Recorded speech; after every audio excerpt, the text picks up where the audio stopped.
ఇంకా కొంతమంది షుగర్ రాగానే నేను అన్నం మానేశాను, గోధుమ అన్నం తింటున్నా, చపాతీలు తింటున్నా, పుల్కాలు తింటున్నా అని గొప్పగా చెప్పుకుంటారు. అన్నములో ఎంత పిండి పదార్థం ఉన్నదో సమానముగా గోధుమలలో కూడా అంతే ఉన్నది. కనుక పన్ను కొట్టుకోవడానికి ఏ రాయన్నా బియ్యంతో పాటు గోధుమలకు కూడా అవే అనర్థాలు ఉన్నాయి. కనుక గోధుమలు ఎటువంటి ప్రయోజనం లేదు. మరి ఏం తినమంటారు అంటే చిరుధాన్యాల వల్ల ప్రయోజనం ఉన్నది. రాగి, జొన్న, సజ్జ, కొర్రలు, అరిగెలు, సామెలు, ఊదలు వీటిని పిండి చేసుకుని పుల్కా తినటం వల్ల కానీ, రాగి జొన్న అన్నం వండుకుని రాగి ముద్ద తినటం వల్ల కానీ, లేదు మార్కెట్లో మల్టీగ్రెయిన్ పిండి అని లభిస్తాం. మల్టీగ్రెయిన్ పిండిలో కూడా మీరు గోధుమ పిండి లేకుండా ఉండేది తీసుకోండి. ఆశీర్వాద్ అనే కంపెనీ వాళ్ళు తయారు చేస్తున్నారు. మీరు అడిగి మాకు గోధుమ పిండి లేని మల్టీగ్రెయిన్ పిండి అని తీసుకోండి. లేదు ఒప్పుకుంటే ఇంట్లోనే మనం అన్నీ కలిపి చేసుకోవచ్చు.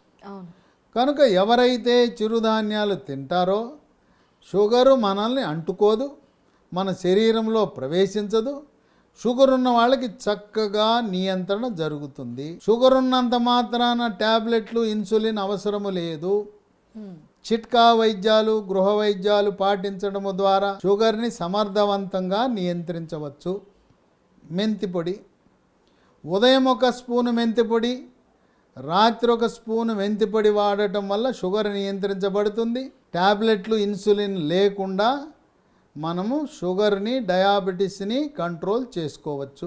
ఈ మెంతి గింజలు నానబెట్టి రాత్రిపూట ఉదయాన్నే మెంతి గింజలు నవిలేస్తుంటారు, ఆ నీళ్లు కూడా తాగేస్తుంటారు. ఇవి కాకుండా ఈ మధ్యనే అమెరికాలో పరిశోధనలలో వెల్లడైంది, నేచర్ అనే ఒక అంతర్జాతీయ సైన్స్ పత్రికలో కూడా ఈ వ్యాసం ప్రచురితమైంది. మామూలుగా మనం షుగర్ అనగానే పనస పండు తినకూడదు అంటాం.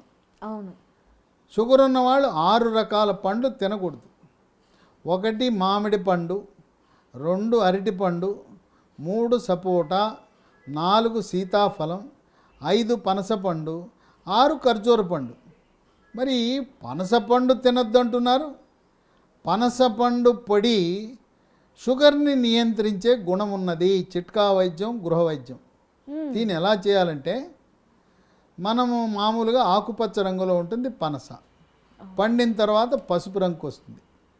పచ్చిది కాకుండా, పండుది కాకుండా ద్వార రంగు మధ్యస్థంగా ఉండే పనస పండులో ఆ తొనలను తీసుకుని గింజ తొలగించి పనస పండు ఆ పనస తొనలను చిన్న చిన్న ముక్కలు చేసి ఎండలో మనం ఎలా అయితే మినప వడియాలు, పిండి వడియాలు ఎండబెడతామో వాటిని ఎండబెట్టిన పనస తొనలను పొడి చేసి 3 పూట్ల ఒక్కొక్క పూట 30 గ్రాముల చొప్పున దాన్ని అన్నంలో కలుపుకోవచ్చు, మనం చేసుకునే రొట్టెల్లో కలుపుకోవచ్చు, లేదు నీళ్ళలో కలుపుకొని తాగొచ్చు. రోజుకి 90 గ్రాముల పనస పొడిని వినియోగించడం ద్వారా పూర్తిగా మందులు, ట్యాబ్లెట్లు, ఇన్సులిన్ లేకుండా షుగర్ని నియంత్రించవచ్చని అమెరికాలో వైద్య పరిశోధనల ద్వారా నిరూపణ జరిగింది. ఈ ఓపిక లేదు మాకెక్కడ పనసపండు ఎక్కడ దొరకాలా, అవన్నీ చెయ్యాలి, ఎండబెట్టడానికి మేము నగరంలో ఉంటున్నాం, మాకు టైం లేదనుకునేవాళ్ళు అమెజాన్లో జాక్ ఫ్రూట్ పౌడర్ 365 అనే దాన్ని ఆర్డర్ పెడితే మన ఇంటికి వచ్చేస్తుంది. దాన్ని వినియోగించడం ద్వారా షుగర్ పేషెంట్లకి ఎంతగానో మేలు జరుగుతుంది. ఈ పనస పొడి వాడటం వల్ల బరువు కూడా తగ్గే గుణం ఉంటుంది. మెంతి పొడి వినియోగం వల్ల కూడా బరువు తగ్గుతారు. వావ్, చాలా చక్కటి చిట్కా చెప్పారు. మామూలుగా షుగర్ ఉన్న వాళ్ళకి ఇదే బాధ. పాపం రోజు అప్పుడప్పుడు ఇన్సులిన్ ఇంజెక్షన్స్ చేసుకోవాలి, లేదంటే టాబ్లెట్స్ తినాలి, ఎంతో బాధపడుతూ ఉంటారు. మీరు ఇప్పుడు చెప్పిన ఈ జాక్ ఫ్రూట్ పౌడర్ అనేది ఎంతగానో ఉపయోగపడుతుందండి. చాలా మంచి చిట్కా చెప్పారు. అయితే ఇంకొక ఇది ఏంటంటే, మామూలుగా బాగా బరువుగా ఉన్న వాళ్ళు రెగ్యులర్గా మల్టీవిటమిన్ డెఫిషియన్సీ ఉందేమో, అందుకే మేము బరువు పెరుగుతున్నామేమో అని రెగ్యులర్గా డాక్టర్ని సంప్రదించకుండా ఈ మల్టీవిటమిన్స్ అలాంటివి తీసుకుంటూ ఉంటారు. అలా కాకపోతే డైటింగ్ చేస్తూ ఉంటారు. డైటింగ్ చేస్తూ ఏదో ఒక సప్లిమెంట్ జ్యూస్ తాగుతూ ఉంటారు. అలా తాగితే వాళ్ళకి విటమిన్ డెఫిషియన్సీ రాకుండా ఉంటుందా సన్నగా అవుతూ? అంటే విటమిన్లు, ఖనిజ లవణాలు కనీస ప్రమాణం ప్రతిరోజు వెళ్ళాలి. మనకు మందుల షాపుకి వెళ్ళి మల్టీవిటమిన్ ట్యాబ్లెట్లు, కాల్షియం ట్యాబ్లెట్లు కొనవలసిన అవసరం లేదు. ఇవి మనకి ఎలా లభిస్తాయి? పాలల్లో కాల్షియం ఉంది, ఆకుకూరల్లో కాల్షియం ఉంది, రాగిలో కాల్షియం ఉంది, నువ్వుల్లో కాల్షియం ఉంది, మనం తినే బ్రాయిలర్ చికెన్లో కాల్షియం ఉంది, చేపల్లో కాల్షియం ఉంది. ఇక విటమిన్లకు వస్తే విటమిన్ ఏ, ఒక్క క్యారెట్ తింటే మనకు సమృద్ధిగా విటమిన్ ఏ లభిస్తుంది. క్యారెట్ పచ్చిదే తినేయచ్చు. ఇంట్లో ఉన్న ప్రతి ఒక్కరూ కూడా మనిషికి ఒక క్యారెట్ తింటే మనకు కావలసిన విటమిన్ ఏ లభిస్తుంది. విటమిన్ సి, రోజు ప్రతి ఒక్క వ్యక్తి ఒక నిమ్మకాయ వాడటం. నిమ్మకాయ అనగానే గ్యాస్ ట్రబుల్ వస్తుందనో, అసిడిటీ వస్తుందనో, సర్ది చేస్తుందనే ఒక దురభిప్రాయం, అపోహ ఉన్నది. నిమ్మ వినియోగము వల్ల అసిడిటీ, గ్యాస్ ట్రబుల్ రాదు. అలాగే సర్ది, ముక్కు, జలుబు ఇలాంటివి కూడా రావు. విటమిన్ సి మనకు కావాల్సింది సమృద్ధిగా నిమ్మ, నారింజ, కమల, బత్తాయి, బొప్పాయి, జామలో లభిస్తాయి. ఆ విధంగా ప్రకృతిలో లభించే వస్తువుల ద్వారా మనం పొందాలి. కానీ పాలు, పెరుగు, మొలకలు, చిరుధాన్యాలు వీటి ద్వారా మనకు కావలసిన విటమిన్లు, ఖనిజ లవణాలు, కాల్షియం లాంటి ఎముక దృఢత్వానికి, కీళ్ళ నొప్పులు రాకుండా కాపాడే పోషక విలువలు అమూల్యమైనవి మనకి లభిస్తూ ఉంటాయి. కనుక కేవలం కొంతమంది బరువు తగ్గాలని వేడి నీళ్ళల్లో నిమ్మరసము, తేనె వేసుకుని తాగుతారు. అవును, ఇంకేం తాగరు. రోజంతా అదే వేడి నీళ్ళు, నిమ్మరసము, తేనె. దీనివల్ల విటమిన్ల లోపం వస్తుంది. ఇంకోటి ఏంటంటే బరువు తగ్గటం అంటే వారానికి 1 కేజీ బరువు తగ్గాలి. కానీ ఒక వారంలో 4-5 కేజీలు తగ్గటం మంచిది కాదు. క్రమేణా నెలకు 4 నుంచి 5 కేజీల లక్ష్యం పెట్టుకుని క్రమేణా తగ్గాలి. కనుక మొలకలు, తాజా పండ్లు, డ్రై ఫ్రూట్స్, చిరుధాన్యాలు సమపాళ్లలో ప్రతిరోజు వినియోగించటము ద్వారా మందుల షాపుకు వెళ్ళి మల్టీవిటమిన్లు కానీ కాల్షియం లాంటి ట్యాబ్లెట్లు కొనవలసిన అవసరం ఏమాత్రము లేదు. ఈ మధ్యకాలంలో మనం ఎండకు తిరగన కారణం వల్ల విటమిన్ డి లోపం వచ్చేస్తూ ఉంది. అందరికీ ఉంటుంది విటమిన్ డి, అందరికీ విటమిన్ డి లోపమే. ఇంకొకటి B12 కూడా. ఈ B12, విటమిన్ డి జంట కవుల్లా 2 కలిసి ఉంటాయి. మనం దేనికైతే తీసుకుంటున్నామో ఆహారంలో B12, విటమిన్ డి 2 ఉంటాయి. శాకాహారులకు పాలు, పాల ఉత్పత్తులు, పెరుగు, మజ్జిగ, వెన్న, పన్నీర్లో మనకు విటమిన్ B12 సమృద్ధిగా ఉంటుంది. పుట్టగొడుగుల్లో విటమిన్ డి ఉంటుంది. ఎండలో ఒక 20 నిమిషాలు కూర్చుంటే, లేదు ఎండలో నడిస్తే మనకు ఆ రోజుకు కావలసిన విటమిన్ డి లభిస్తుంది.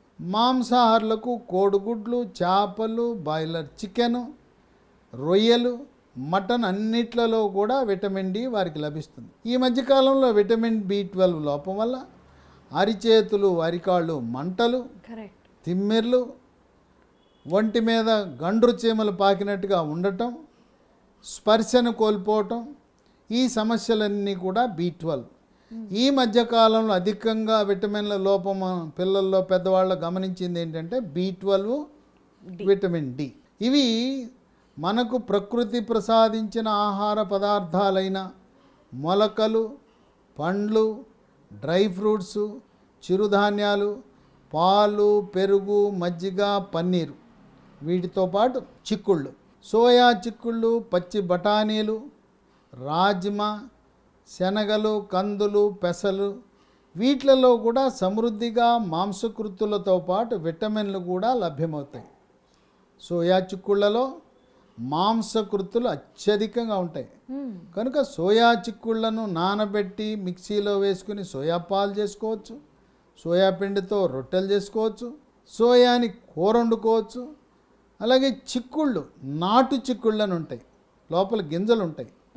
ఆ చిక్కుళ్ళలో కూడా మాంసకృతులు, పీచు పదార్థాలు, విటమిన్లు అన్నీ సమృద్ధిగా ఉంటాయి. కనుక ఎవ్వరూ కూడా మందుల షాపుకి వెళ్ళి కొనవలసిన అవసరం లేదు. ప్రకృతి ప్రసాదించే ఆహార పదార్థాలను ప్రతిరోజు క్రమము తప్పకుండా తినాలి. కీరా దోసకాయ, క్యారెట్, బీటు, ఉల్లిపాయ, టమోటా కోసి దానిపై నిమ్మరసము, మిరియాల పొడి జల్లుకుని తినచ్చు. దీంతోపాటు పాలల్లో పసుపు, మిరియాల పొడి, తాటి బెల్లం వేసుకుని 3 పూట్ల 3 గ్లాసుల పాలు తాగితే చక్కటి ఆరోగ్యం మన సొంతం అవుతుంది. కనుక ప్రకృతి ప్రసాదించిన ఆహారాలు తీసుకోకుండా జంక్ ఫుడ్డు, ఫాస్ట్ ఫుడ్డు తింటూ ఫ్రైలు, రోస్ట్లు తినటం వల్ల సమస్యలు ఉత్పన్నమవుతాయి. కూల్ డ్రింక్స్ కానీ, ఐస్ క్రీములు కానీ, సోడాలు కానీ ఎట్టి పరిస్థితుల్లో వాడకూడదు. ధూమపానము, మద్యపానానికి దూరంగా ఉండాలి. మద్యము సేవించే వారికి విటమిన్లు, ఖనిజ లవణాల లోపం ఎక్కువ ఉంటుంది. వారికి విటమిన్ B1, B6, B12 లోపం అధికంగా ఉంటుంది మద్యము సేవించే వారికి. పోషక పదార్థాలు సరిగా అందక వాళ్ళకి సమస్యలు ఉత్పన్నమవుతాయి. కనుక సంపూర్ణ పౌష్టికాహారము, సమతుల్యమైన ఆహారము, ఫ్రైలు, రోస్ట్లు కాకుండా పచ్చి ఆహారము, ఉడకబెట్టిన కూరగాయలు తినటము ఆరోగ్యానికి మంచిది. డాక్టర్ గారు, మీరు చాలా చక్కటి ఇన్ఫర్మేషన్, చాలా క్లియర్గా ప్రతిరోజు అసలు వెజిటేబుల్స్ ఎలా తినాలి ప్రతిదీ ఇన్ఫర్మేషన్ ఇచ్చారు. అయితే లాస్ట్గా ఒక చిన్న చిట్కా ఇవ్వండి. ఇంట్లోనే మీరు చెప్పినవన్నీ పాటిస్తూ వెయిట్ లాస్ అవ్వడానికి. ఇందాక డయాబెటీస్ వాళ్ళకి పనస పండు పొడి అన్నారు. అలా ఏదైనా ఇంట్లో మనం జ్యూస్ లాగా ఏదైనా రోజు తాగి వెయిట్ లాస్ అవ్వచ్చా? అలాంటిది ఏదైనా మీకు తెలిసిన చిన్న చిట్కా ఉంటే మా వ్యూవర్స్ కోసం చెప్పండి. అంటే మనం బరువు తగ్గాలంటే గోరువెచ్చని నీళ్లు, నిద్ర లేవగానే 1 లీటరు గోరువెచ్చని నీళ్లు, తదుపరి యోగా, ప్రాణాయామము, ధ్యానము, వ్యాయామం, తదుపరి మరొక లీటరు. ఈ గోరువెచ్చని నీళ్లలో కొద్దిగా నిమ్మరసము, తేనె కలుపుకొని తాగటం. తదుపరి ప్రతి గంటకు ఈ గోరువెచ్చని నీళ్లు తాగటం ద్వారా, గోరువెచ్చని నీళ్లు తాగటం వల్ల కడుపు నిండి ఆకలి తగ్గి బరువు పెరగకుండా ఉండి, వేసవి కాలంలో 3 నుంచి 5 లీటర్ల గోరువెచ్చని నీళ్లు, వర్షాకాలము, శీతాకాలంలో కూడా గోరువెచ్చని నీళ్లు తప్పనిసరిగా తాగటం వల్ల సహజ సిద్ధముగా బరువు తగ్గే అవకాశం ఉంది. తేనె, నిమ్మరసము కలపటం వల్ల మరింత వేగవంతంగా బరువు తగ్గే అవకాశం ఉన్నది. ఇది అందరూ చాలా ఈజీగా ఇంట్లో ప్రతి ఒక్కరికి అందుబాటులో ఉండేవి కాబట్టి ఇంత మంచి చిట్కా ఇవ్వడంతో పాటు అసలు వెయిట్ లాస్ గురించి, డయాబెటీస్ గురించి ఎంతో చక్కటి ఇన్ఫర్మేషన్ ఇచ్చారు మాకు. థ్యాంక్ యూ సో మచ్ అండి. Thank you.